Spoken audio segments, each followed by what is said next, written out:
Bila mabadiliko tutazuia uchaguzi. Tupambanie nini? Tupiganie mabadiliko. Tubadilishe mfumo wa uchaguzi ili wasimamizi wa uchaguzi wawe watu huru. Uchaguzi usisimamiwe na Chadema.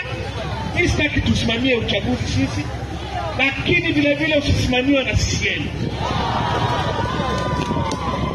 Usimamiwe na watu ni watu huru. Tupiganie watakaotangaza matokeo ya watu huru. Tupiganie tuwe huru. Tupiganie tuondoe engua ya wagombea. Tupiganie tuondoe mawakala wetu kuzuiliwa kuapishwa. Tupiganie kuondoa mawakala wetu kufukuzwa kwenye vituo vya kupigia na kuhesabia. Tupiganie tukiwa na mawakala lazima wapate nakala ya matokeo. Tupiganie mfumo bora na huru wa uchaguzi. Halafu tuende kwenye chaguzi. Nchi haitakimbia. Unanielewa?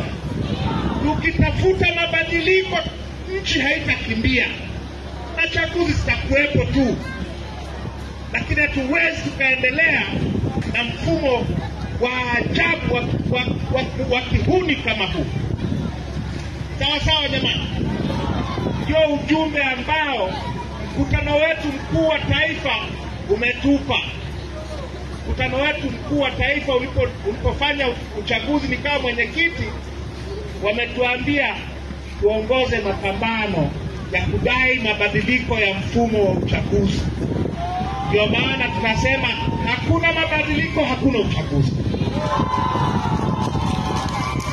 Nani anayekubaliana na msimamo wa chama chetu wa kupigania mabadiliko? Nawashukuru. Sasa